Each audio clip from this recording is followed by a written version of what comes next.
Welcome to Mommas and Mannies. I'm your host, Trina. This is a short form podcast for mamas that are looking for a quick burst of me time. But before we get started, go ahead and hit that like button and share this with another mama. As always, we're going to go ahead and start the episode off with a motivational quote. This week's motivational quote is geared towards Thanksgiving. It is almost here. This is the month of thankfulness. So definitely take some time out through the month. If you have some people that are important in your life, go ahead and thank them.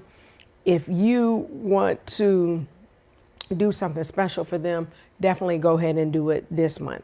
The quote says, "What if today we were grateful for everything?" And that's by Charlie Brown. Again, that quote says, "What if today we were grateful for everything?" That's a great quote, really just to reflect on, like I mentioned before I said the quote. You want to make sure you are thankful to the people that are helping you in your village and making sure that things are going smoothly. But guess what time it is? It's mama time. This week's mama time, we are going to talk about some Thanksgiving tips and tricks. These tips also can definitely spill into Christmas season. So these are just going to be tips for you during the holiday season altogether, no matter what you celebrate. Here are just some affirmations that will get you through the season and reminders. So affirmation/reminders. This is some information I got from a mom's group that I'm a part of at my job. They actually had like a workshop just trying to help you get ready for the holidays and the different types of emotions, from your kids being out of school, you may be off work for an extended period of time, and just helping you to get through like hosting season, or if you're going over somebody's house, just where so many emotions going on. So the first part is presence is more important than presents.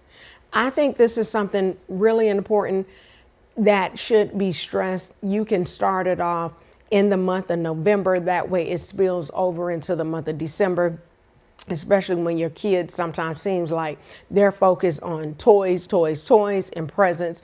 And even other people in your life may be focused on presents more than they should be.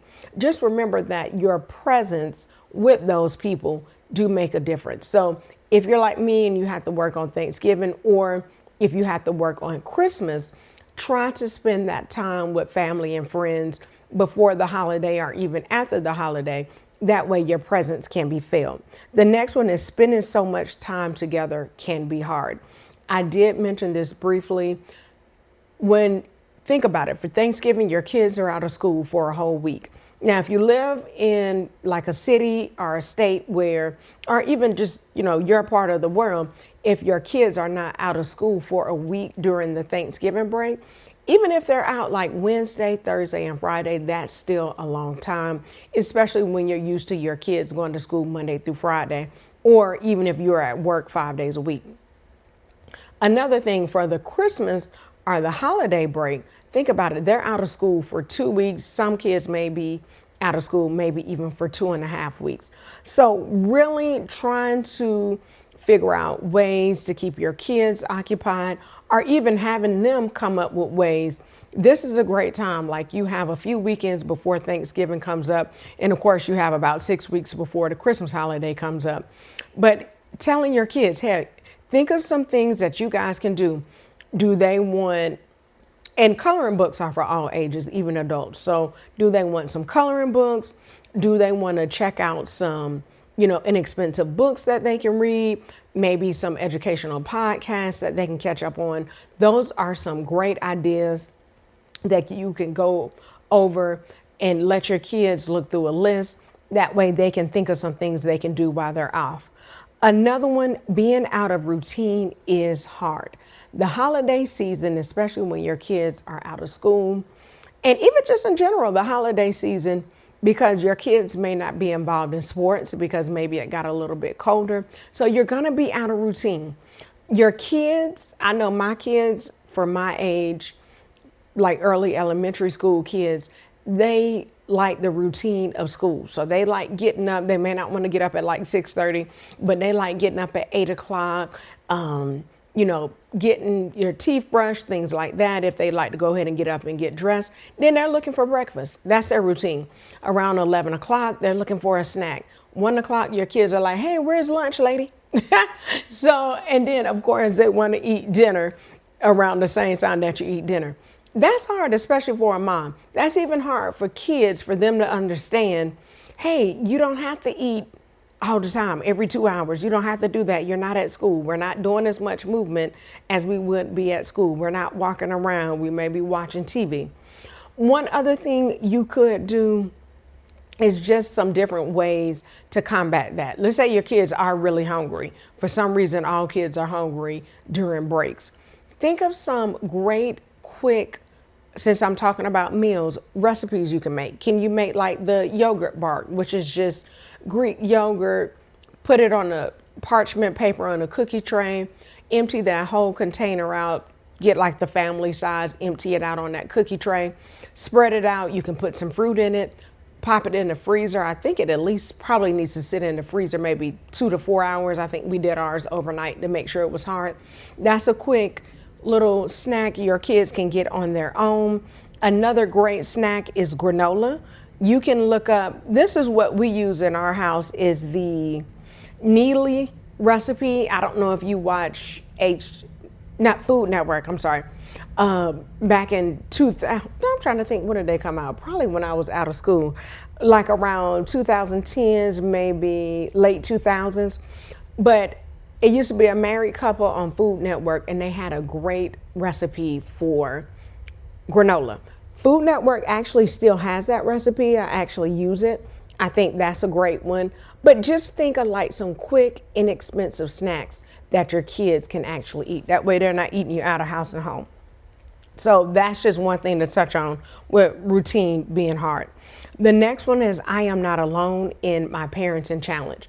One of the great things, I guess, fortunately and unfortunately, all kids are going to be out around the holiday season, whether it's a week, 2 weeks, 3 weeks, just depending on if you have kids that are in college.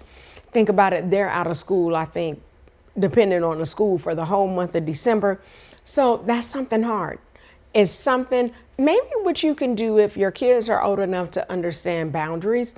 Really, at the beginning of that season, putting in boundaries or putting boundaries into place, telling your kids, okay, what we're going to do on Sunday or Saturday, we're going to come up with ways and ideas to make snacks for the week. These are all the snacks you have. We're going to do, using the lags example, yogurt bark, granola, and we're going to roast some mixed nuts. Like if you get some almonds, pecans, or something like that, unsalted, unroasted. This is what you guys have for the whole week. Is using my kids for an example, is 2 of you. You can either split it up, you can ration out what you have. Once it's gone, it's gone. That's a great thing to do. That is a parenting challenge that we all have to put up with. Another one, if your kids are continually bickering, that's something else you may want to sit down and put a boundary around. You know, what our kids like to do, especially when they're at school, they like to be up on each other when they get home from school. So maybe once a day, or maybe even twice a day, you have alone time. Meaning you got to go to your room, read your book, write in your journal, whatever that looks like. That way you get a little bit of educational time in. You also get some time from your sibling. I think that's good. Probably one other thing is probably just, especially if you're like an introvert parent or you're just used to being at home during the day by yourself, you may have to take some time to your room. So while they're doing their alone time, you do alone time too. Whether that's taking like a midday shower, a midday bath, reading a book, taking a nap, or you can put that boundary, hey, at 1 o'clock, everybody taking an hour nap. I don't care what your age is. So those are just some things to help out with the parenting challenges that may come up. And another one is seeking help is a sign of strength, not a weakness. This is a really good one to think about. Sometimes we think that we can't ask for help. I've mentioned this over the summer during our 100 days of self-care. You can always come up with a play date with another mom that her kids are out of school. That's a great way to look for some help. That way, you know, you can have someone else to look at your kids, go over someone else's house. You know, they can be at that house, they can come over to your house, and, you know, maybe even take turns doing lunch. Like if you want to do something like pizza or something, hot dogs, hamburgers, something that can feed a large crowd or a large amount of kids. I think that is a really great idea to take advantage of. So those are just some affirmations and some reminders to go ahead and remember for the holiday season. Let me go over the list one more time. We have presence is more important than presence. Spending so much time together can be hard. Being out of routines is hard. I am not alone in my parenting challenge. Seeking help is a strength, not a weakness. So play this episode back. You can catch us on everywhere you listen to your podcast, Apple Podcasts, Spotify. You can watch us on YouTube. Definitely join our community in Patreon. We would love to have you. Check us out on our social media. Everything is Mommas and Mannies. That way you can really go through the list again, listen to some of the tips and tricks I had for the list, and remember that you are not alone during this holiday season. I didn't touch on everything, but definitely come back. I'm still going to have more tips and tricks throughout the holiday season. That way, you'll have plenty of resources to tap into. So, as always, go ahead and hit that like button. Share this with another mama. Hit the bell for notifications so you'll know when we come out with new episodes and shorts and things like that. And remember that me time is essential and it is never selfish. Have a great holiday season. See you, mama.